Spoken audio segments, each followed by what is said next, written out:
Coming up on Front Porch Politics, we are taking you on a road trip across America to take the temperature of the country after a chaotic summer of politics. We will make America great again. So I've decided the best way forward is to pass the torch to a new generation. I accept your nomination. 14 states, including 5 battleground states in just 9 days. Stories of political intimidation in Pennsylvania. Right before midnight, there's a pounding on my door. Inspiration after an assassination attempt in Butler. We have a life-size Trump sculpture. Independent voters in Michigan. I think often we all feel like we're voting for the lesser of evil. And we meet dairy farmers in Wisconsin looking for help. We haven't had a good year since 2014. Later, small business owners you'll never forget in St. Louis. That's why we call it ghetto sauce.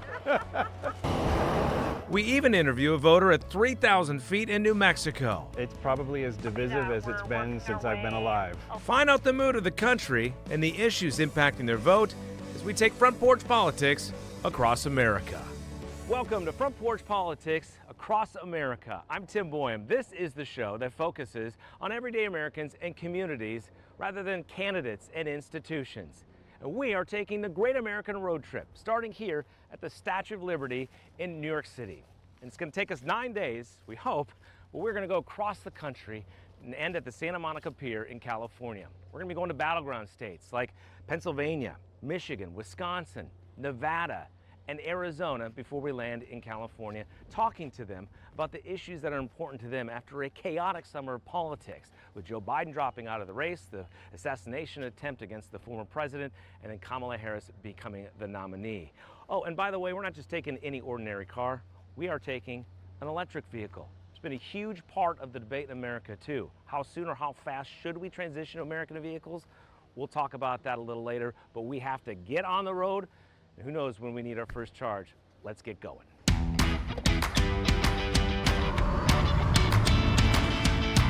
Our first stop will take us to the Philadelphia suburbs in about 2 hours.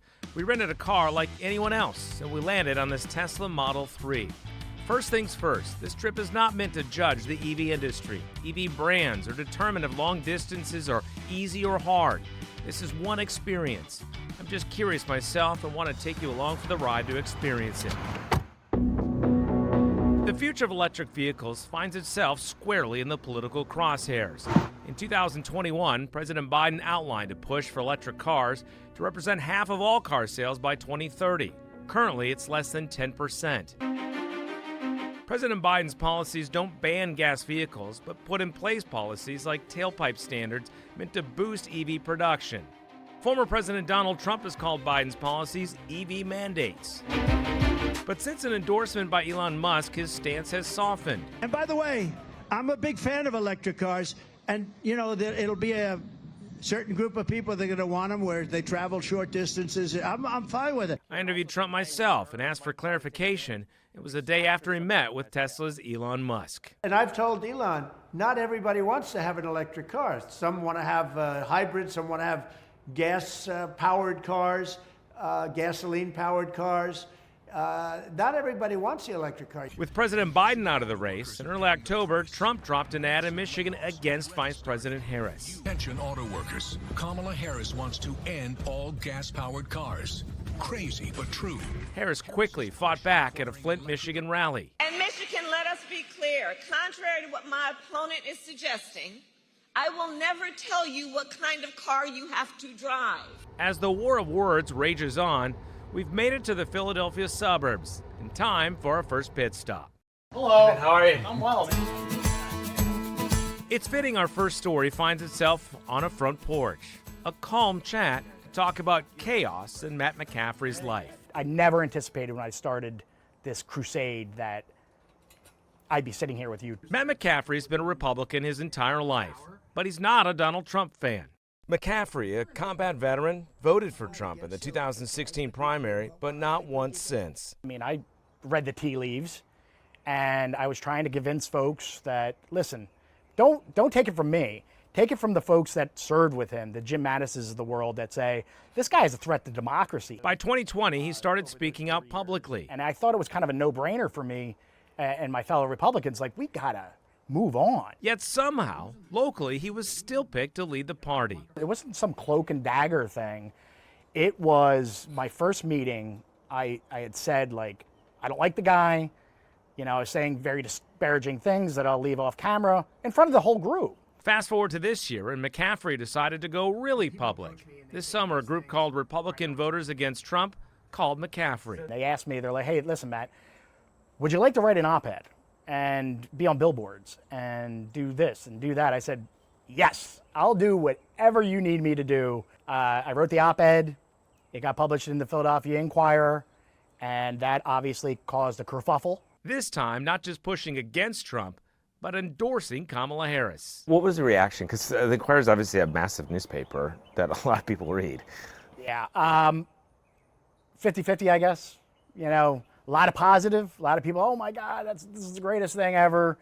And then people that, you know, all kinds of things. Big break from the party causing a stir in battleground Pennsylvania. Then in August, he appeared on CNN. I said that I would do my job as an elected committee person until 2026 with my message of we got to move away from Trump. Around midnight, right before midnight, there's a pounding on my door. It was the police. So down I went and opened the door, and they're like, come on outside. And there's a bunch of police officers with weapons drawn. McCaffrey later found out it started with an anonymous email, and he was never charged with a crime. From an email server from Switzerland that specializes in anonymity. And basically what the letter said was, it was allegedly from my wife, but they referred to her as my girlfriend, saying that my boyfriend has my daughter locked in the basement. He's got a gun to my head, and he's making me withdraw all of my money. Send help now. By Monday, the local party unanimously voted to remove him from his leadership position. Instead of fear, the incident sparked further frustration, with the Trump movement making him more motivated than ever. We tried it for 4 years. It just didn't work. And just days after we met with McCaffrey, the Harris campaign released an ad featuring him. All these billionaires are coming out of the woodwork to support Trump. Well, no they want their tax breaks. The Harris campaign pushing hard for Republicans changing course, and every vote will count in Pennsylvania. Trump won by 0.72% in 2016 over Hillary Clinton, then Biden won by just 1.2% in 2020. Really what it's going to come down to, in my opinion, is character. This is who you got. They are two polar opposite human beings. Which America do you want to live in?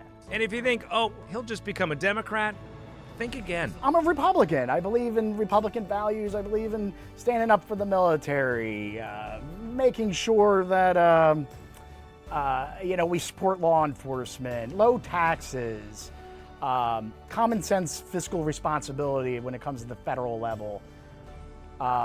Pride in America, all that good stuff. That's what I really love about the Republican Party, and that's why I don't really want to leave.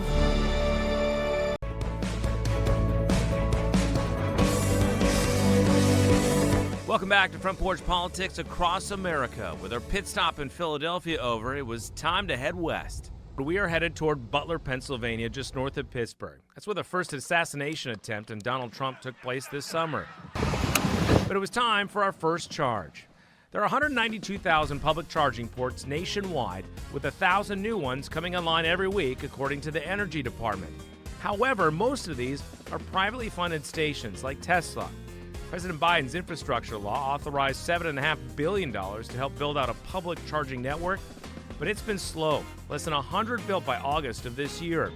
President Biden has said he wants 500,000 chargers by 2030, more than double today's numbers.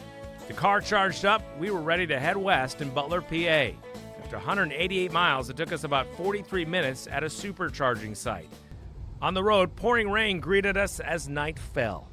But after a night in Pittsburgh, a nice fall day would greet us in Butler. Driving into Butler, signs for Trump are everywhere. It's quiet just days before he returns after a June rally put this small town of 13,000 on the international map. In person, it's hard to believe this quiet community was at the center of an assassination attempt. Yeah, this one's going to go to Tennessee. On the outskirts of town, we met an artist with big ideas and big sculptures. He loves variety. a bug, a dragon, Jesus, a lion, and a polar bear. In his own yard, a monster and a giant tin man. Took it to a show and had an order for 4 and then another one. Butler's the kind of place where people value community, but value their own space too. Rural America, a place where Bill Secunda barely paid attention to politics until Donald Trump came along. I never watched his TV show or anything like that, but when I start looking at videos and things like that, it's like, oh, he's kind of connects, you know, and then when he was president for 4 years, well, he kind of did what he said he was going to do, which is odd. What do you think makes places like this, kind of rural America, connect with a high-rise New York City guy? Yeah, that's the strangest thing, you know, because he's not anything like what we are here, but I don't think we really care, you know, what you are or who you are or where you're from. You know, as long as you're a good, you know, good person you can have a beer with. Secunda's bad knees kept him from attending that first rally, but the shooting impacted everyone who calls it home. You know, like, how could this happen? Our little town, you know, and then you have an attempted assassination. So what do we got here? Well, we have a life-size Trump sculpture made out of, these are welded cut nails. Secunda took that frustration and turned it into inspiration. Everything you see on here is a nail. Even his eyes are railroad spikes. And I know you want to hear about the hair. His hair is all done with the same cut nail, but then I took brazing rod and a torch and melted brass onto it to give it that look. Secunda did it for fun. He never imagined international attention. By chance that we met a reporter from foxnews.com, and then it was the Washington Post, and then it was the Times of London, and then it was Brussels, and then it was Spain, and then it was Japan, and then, you know. Just days after we left Butler, Trump returned to the place he almost lost his life. But by the hand of providence and the grace of God, that villain did not succeed in his goal. Secunda told us he wasn't sure if he would go. But then I checked out his Facebook page. He not only went, but met President Trump with the statue. Leaving PA, it was just a short hour and 15-minute drive to Lordstown, Ohio, a town looking to redefine itself after a decade of uncertainty. Rolling into Lordstown feels like rolling into so many blue-collar towns across the Rust Belt. A lot of people show up for their kids' sports teams, you know, still in their work clothes, their boots, and their uniforms from work.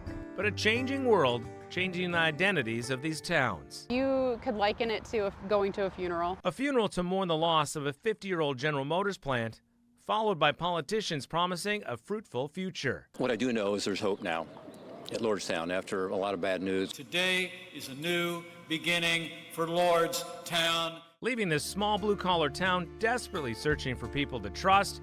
Problem is, they are not sure where to turn.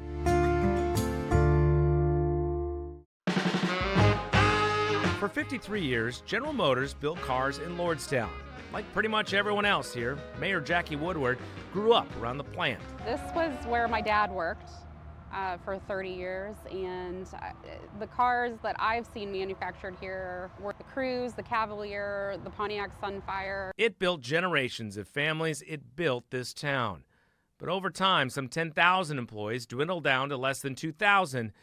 And in 2019, it abruptly dwindled to zero. Everybody was upset. Their families were being torn apart. You know, moms, dads were having to leave to go work in Kentucky, Missouri, Texas, Michigan. They were transferred all over the country. Since the plant shut down in 2019, Lordstown Motors bought the plant in 2020 and promised production of an electric truck.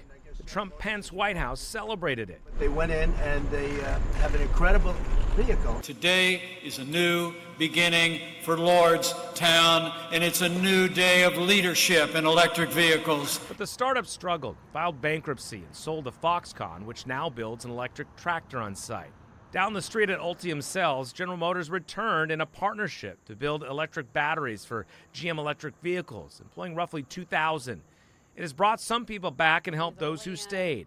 The last 5 years, though, have forced village leaders to look in the mirror and consider its identity. One of the things that we're skeptical about is putting all of our eggs in one basket again, because at one point in time, this was all automobile. Looking in the future, we're trying to diversify what comes to Lordstown. In the meantime, politicians have thrust Lordstown into their campaigns. It's front and center in a U.S. Senate ad.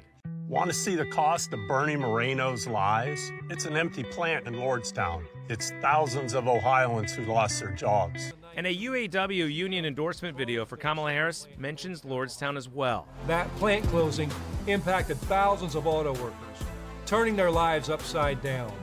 Donald Trump was president in 2019, and he told the people of Lordstown not to sell their homes. The ad refers to this 2017 speech by then President Trump. Let me tell you folks in Ohio and in this area, don't sell your house. Don't sell your house. Do not sell it.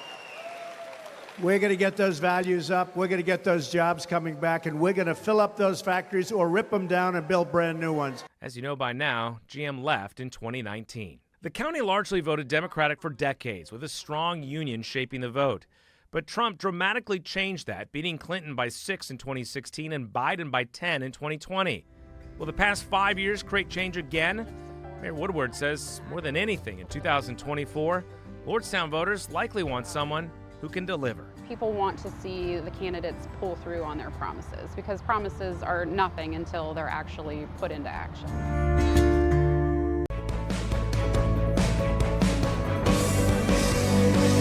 Welcome back to Front Porch Politics across America. We were just in Ohio, where the future of auto manufacturing took center stage.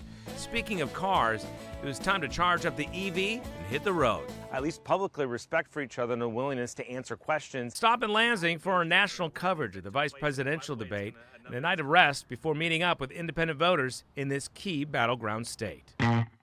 A front and center conversation with independent voters tired of the system.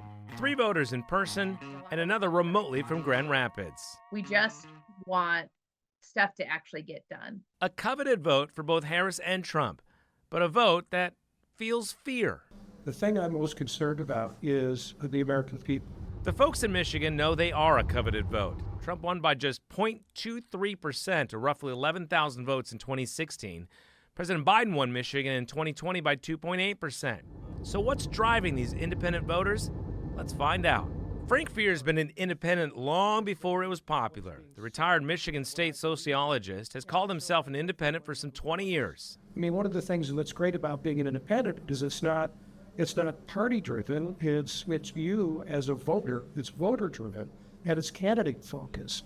Detroit native Terry Link leans left, but he's independent because he's tired of the 2 main parties. Winning is everything at all costs, and we give up what we really ultimately believe are the right things to do. Unlike many other states, Michigan does not require a party declaration to register to vote, so we don't know exactly how many independent voters exist, but it's safe to say it's growing.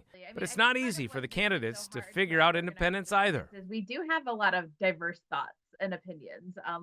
There isn't one candidate that just encompasses it all. But there are some things that ring true, and I think folks want a better system. Katie Fahey started The People. It focuses on pushing for nonpartisan change. She also led a ballot initiative to create independent redistricting in Michigan. Citizen ballot initiatives like abortion measures are increasingly an option for independent voters to have a powerful voice. And we continue to see this process being the only way that states are actually deciding some of these issues like redistricting, even like reproductive rights and the being on the ballot. That's because citizens have decided to petition, write language, and then put it up for a vote, and they get to decide. Unfortunately, not every state has that, which is then where you run into issues. In the meantime, here in Michigan, here's what these independent voters are focused on. It's the economy.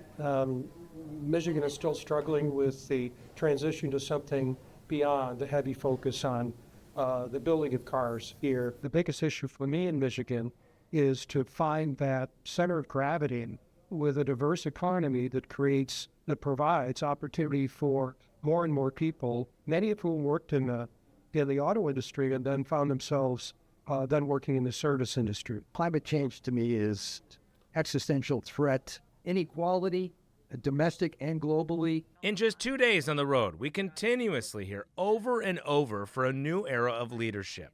I think we're looking for people who are going to be realistic and trying to create a better America right now, not in the distant future. Melanie Mack, technically a Democrat, but votes for candidates from both parties, here's the same sentiment canvassing for candidates. But I can tell you that people whose doors I've knocked, they're tired of the divisiveness, they're tired of the bitterness, they're tired of the misinformation.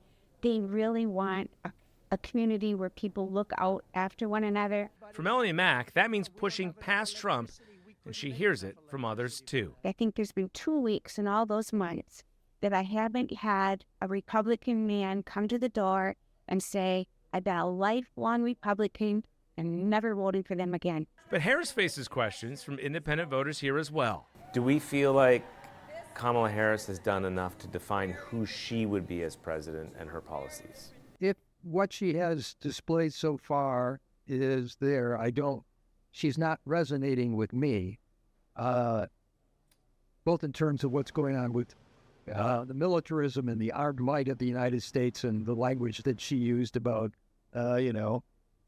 supporting Israel no matter what the hell they do, or even climate change. I don't know. I want her to evolve and feel like she can be her own person and not play politics. I don't know how much she is trying to play politics because, you got to win the middle, whatever the middle is. More than anything, Terry Link wants a focus on issues over horse race conversations. We create these antagonistic environments that just continue to feed on this, descent into anarchy, anger, frustration. So we need to change that whole concept of how we come to better choices. And the current system doesn't. And if you think these candidates don't need to earn the independent vote, think again. Frank Fierce sat out voting for president in 2016, unhappy with either candidate.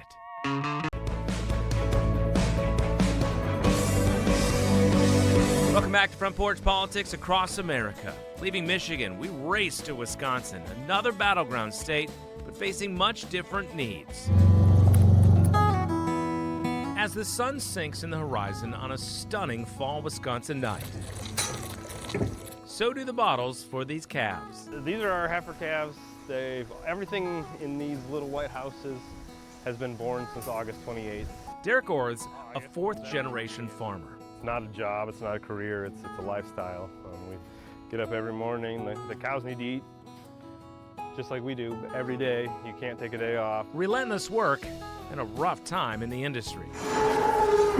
In my opinion, we haven't had a good year since 2014. It was like every time we think we're coming back, something happens and kind of smacks us down. She's especially higher and wider at the top of the rear area with more definition. Our timing in Wisconsin was perfect, coinciding with the World Dairy Expo in Madison. I've been joking that this feels in some ways like the Taylor Swift concert of the dairy industry. Is that fair? It's actually, this is the Eras Tour. This is the Dairy Eras Tour. Come and smell our dairy air. This is the Super Bowl for dairy. That's Jason Munani. He's with the Wisconsin Farm Bureau Federation. Agriculture pumps $100 billion plus into Wisconsin's economy, almost half of that from dairy farms. Making a dollar stretch on the farm is harder. Input costs are up, way up, 30% in some places. Equipment costs are getting larger. Fertilizer, feed costs, things like that, and land prices are going up. People don't understand the thing about dairy is you don't just go to the pet store and buy food for your cows. You have to grow it. 92% of farms in Wisconsin, dairy farms in Wisconsin, grow more than 70% of their feed on farm. Between 2017 and 2022, Wisconsin lost 30% of its dairy farms. Derek Orth was nearly one of them. There's definitely been times in the last 10 years that we've talked about, are we doing the right thing? Should we stay in business? As candidates crisscross battleground states, farmers across the country often feel left behind. There's a lot of things I wish, why don't they come talk to me about how this issue affects me, or what decisions are made in Madison and in Washington, D.C. help me in Southwest Wisconsin. You go back 10 years and you had legislators who were 1 or maybe 2 generations off farm, and now it's 2, 3, 4, and there's not that ag background that people have. Orth fears that leads to regulations without knowing the full ramifications. Something on his mind as he weighs his own vote this November. I'm more nervous, I would say, if Kamala Harris is elected. I think she could put some regulations into place or do some things that make it harder for farmers to survive. To survive and feed America, something these farmers want everyone to remember. They have a very important job. It's not only just about feeding, fueling, and clothing America, it's about making sure that we have the national security so that we can feed ourselves. And yes, even out here in the middle of Wisconsin, they too feel the intensity of the election. I have friends on both sides of the aisle. Yes, I have kind of tendencies. I've voted Democrat, I've voted Republican, but there's this tension that keeps getting worse, and that really bugs me. No matter how rural, you can't escape it in these battleground states. By the way, even though farmers feel forgotten, every vote will be courted in Wisconsin. Check out these numbers. Trump beat Hillary Clinton in 2016 by 0.77%, and President Biden beat Trump by just 0.63%.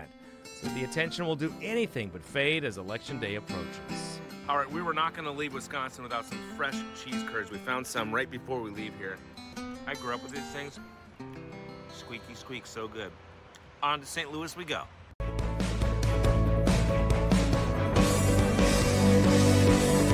As we leave battleground states, it's time to hit the road. 360 miles to St. Louis, Missouri. It makes you wonder if the barrage of ads, constant candidate visits, and the inability to escape the intensity creates more division itself. As the Gateway Arch approaches, you can already feel the intensity of battleground states leave your body. On a beautiful fall Friday, it's the best of Missouri fare. Fresh air after these 3 days in battleground states. Well, this is your spicy.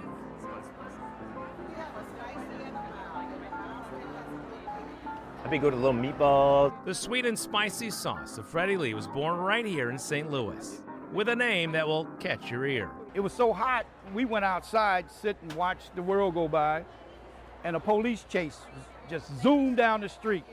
So I told the wife, I said, baby, one day God's gonna bless us to get out of the ghetto. So she says, won't you name your sauce ghetto sauce? I'm like, girl, you're gonna get us run out the country. Freddie says the economy, jobs, and small business needs are the focus of his vote in November. But he doesn't hold much faith in elected leaders these days. We got people in office that's not about us. They're about, lining their pockets. Unlike battleground states, we saw a fraction of yard signs and just a few political ads on TV during our short stay. There you go. Appreciate it. Thank you. Yeah. Oscar Rivera is so busy with his family bakery, he barely pays attention to the election. You're not concerned about the division and all that going on? Yeah, no, I don't pay attention to that. I'm too busy to be paying attention to that, honestly. Yeah, I mean, it's just working and going to do whatever's on the day for the day and back home and repeat again. The voters and businesses we talk to here, away from the intense battleground states, seem less stressed and more concerned about everyday needs over division and political hot potatoes. 983 after everything. Like Cage Sanford, who started up a mobile bar business during COVID times. Issues that are important to me are definitely, again, health and well-being. At the end of the day, that's end all be all, as long as, again, people have a place to work, people have a place to eat, people have a place to sleep, we have childcare. These things are accessible and affordable. That is literally it for me. Opportunities, upward mobility, a fighting chance. A simple yet vital wish for these small business owners trying to survive and thrive in America. May God continue to bless you and your family. All right, we need to make up some time, so we are largely driving for 2 days through Missouri, Oklahoma, Texas, and into Albuquerque, roughly 1,000 miles. But first, here's a look at our EV trip through 5 days we've traveled, nearly 2,300 miles through 9 states. We are charging roughly 3 times a day and spending just under 2 hours doing it. The average cost is just over $50 a day. The range anxiety was better than we first thought. When you put in a destination and navigation, it automatically tells you where you need to stop and charge and how much battery will remain when you get there. After a couple days, we began to trust it, and it took away the time and stress we expected to encounter plotting out charging stops. As we left St. Louis, we had to stop at Wally's Great American Road Trip, right? In Tulsa, we could barely get a picture of this speed limit sign, 80 miles per hour. And in Shamrock, Texas, our favorite charging station yet. Elon Musk, meet Lightning McQueen. It was at the site of the famous Route 66 stop and Conoco Tower Station. As the topography changed, we knew Albuquerque was near, and we had an early morning ahead. There's a little insight into what the day is going to be like, and this looks like it's going to be absolutely fantastic. Even in the Albuquerque dark sky, the glow of a show greeted us not long after a 3 a.m. wake-up call. The International Balloon Fiesta brings in some 600 balloons from 16 countries. It draws a crowd of some 800,000 over 9 days. Now we're rocking and rolling. We plan to spend the morning talking to the crowd about America and the election. We got one right there. But an opportunity to rise above the politics of today was too hard to pass up. Okay, now we can go. So, away we went. Keep it nice and slow getting out here because we're the only ones going east. This was my first trip in an air balloon. All this congestion, right? You got to really pay attention. Seemingly within minutes, we were sky high. We're almost at the altitude in which they pressurize airplanes. Moments later, we reached our cruising altitude. Above the ground, we are at about almost 3,000 feet. Our pilot today, Mark Yoakum. And this is your first flight ever? That's right. Yeah, I watched a YouTube video last night. Yeah. He's joking, we think. He's been ballooning for 5 years and a pilot for 2 years and flies nearly every weekend. 8,300 at a 237 at 10 knots. I like unique interviews, so why not have a career first, interviewing someone about politics at 3,000 feet in a basket? How would you classify the mood of America? It's probably as divisive as it's been since I've been alive. And it's tragic. It's tragic, even within our own community. People around here just don't talk politics anymore, and honest discussions are a lot harder to come by. And it's almost for me, it's almost a fear. You know, you bring up something and if it's not in line with whoever you're talking to, they can snap at you. Yoakum's lived in Albuquerque for 28 years. Like many we've met on this journey, he's less focused on specific issues and more on people. I look for people and bonds and anything that's going to help the community at large. And if people spent more time thinking about their neighbors and what's best for the community, even if that means something you want, you can't have, that's better for our communities that way. So. Are you kind of mad at me that it's a beautiful Sunday morning and you're going out for a ride and I'm talking to you about politics? No, I'm not mad. I knew what I was getting into. With that, it was time to avoid the urge to crack a joke about politics and hot air and make our way back to the ground. By the way, this is a good time to give a quick shout out to the man behind the camera, John Stamp, my co-pilot and producer on this trip.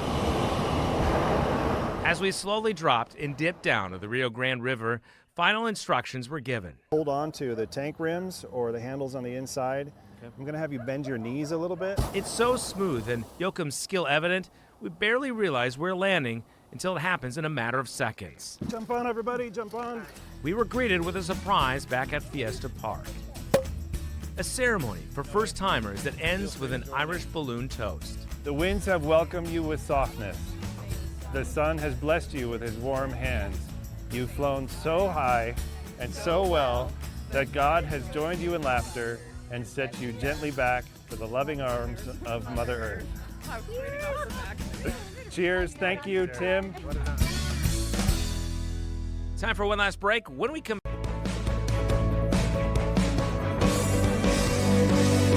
Welcome back to Front Porch Politics across America and the final stretch as we hit the road from Albuquerque after an incredible experience at 3,000 feet. Okay. Our visit to Arizona just happened to fall on the final day of voter registration. And the Coconino County Democratic Party headquarters is buzzing with activity. So today we are mailing out 52,000 sample or ballot guides. Arizona's a newcomer to battleground status. President Biden became only the second Democrat to win since 1948, but barely 0.3%, less than 11,000 votes. Trump beat Hillary Clinton by 3.5% in 2016. And, you know, we've never been a battleground state before, so we're still like, you know, a little bit off, I would say off our game, but like still figuring things out as we go, building that plane in the air, as they say. And it's a really exciting thing, but it's also tremendous responsibility. We feel the weight of the entire country on our shoulders with our little 11 electoral college votes. To do that, these Democrats are focused on getting out the vote. With so few undecided voters, we attempted to talk to the county Republican Party as well, but they never responded. This is actually where my journey started, right here. But on our way into town, we met John Tuttle.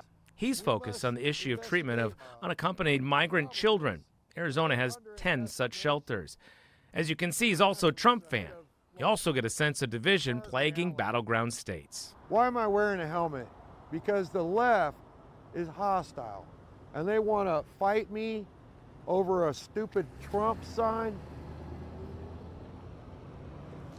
When I'm all about American civility and prosperity, and more importantly, all people under God's kingdom. Yep, we are back in a battleground state for sure. Meanwhile, back in downtown Flagstaff. We rented this space to Arizona List because they were focusing on Proposition 139. Arizona is one of 10 states where voters will see an abortion measure on the ballot.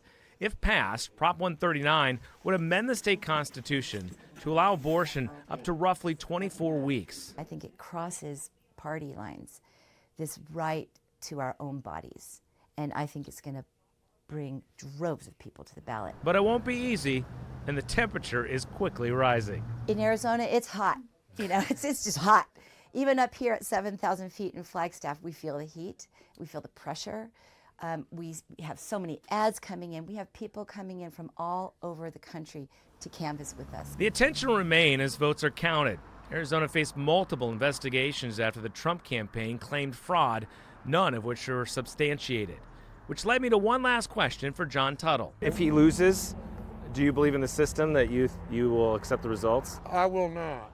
And the reason why is because there's so much evidence to prove the election frauds that has been going back to like even before 2016.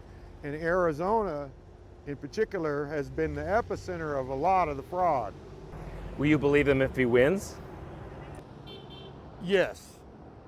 I don't believe in the system. I just believe in the people's ability to override their fraud. Again, there is no evidence of widespread fraud in Arizona or beyond, but it does show what a close election might look like in terms of accepting results. With that, it's time to head to Nevada, another state that faced fraud accusations and another battleground state. But we're heading there to meet with someone hoping to turn the tide with his own party. While it's tempting to pop into a casino and play a few slots, we're in Las Vegas to talk politics, whether Nevada will bet red or blue on Election Day. It's been blue since 2008, but by less than 3%, it's one of the fastest growing states in the country. It also faced intense accusations of election fraud by Republicans, none of it ever proven.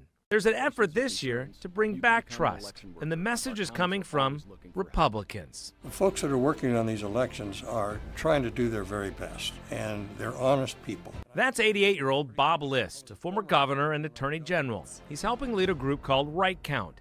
The fear of continued false fraud accusations compelled List to stand up. The election 4 years ago was so bitter that people afterward were all saying, oh, if there were Trump, people were saying, you know, Biden stole the election, and we're never going to vote again. And so there's been a lot of effort to try to bring people back to the table and say, no, that's not what happened. You know, he lost the election. The goal? Use trusted voices to help convince doubters elections are secure and accurate, whether it's in person or by mail. We've worked really, really hard to promote that story that you can trust the people to count your vote and count it accurately. That, and if you have doubts about it and you really care, then come on down and volunteer. Be an observer at the polls. Be there when the votes are counted. He's even had to push back on his own inner circle. Members of my own family will say, you know, they stole it. The damn Democrats stole their vote. We're going to hold this freedom that we so preciously inherited for our future, for our kids, for our grandkids. Will it work? He's betting on it. Just as every vote counts, every doubter convinced otherwise counts as a victory as well.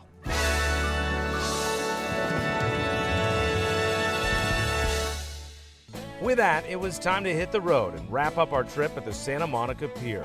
A car charge, and some 6 hours later, our journey was ending as Santa Monica and Los Angeles signs grew closer and closer. Here's a look at our final electric vehicle stats. In 9 days, we visited 14 states, including 5 battleground states. It took us nearly 3,800 miles. We charged an average about 3 times a day for an hour and 45 minutes, and it cost about $50 a day. The Supercharger Tesla network made it relatively stress-free, but it does cost more than regular charges and costs just $30 less for the trip than a gas car with average fuel efficiency when using the national average for a gallon of gas. But it was a great adventure and experiment, and we hope you enjoyed it. With that, it's time to finish this trip and head home.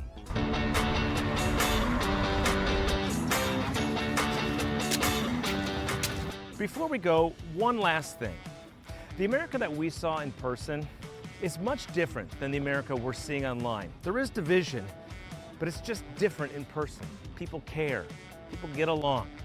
What does that mean for the future? I don't know, but it's something to take to heart. We got to get out of here and hit the road again and head home. I need a nap. We'll see you next time.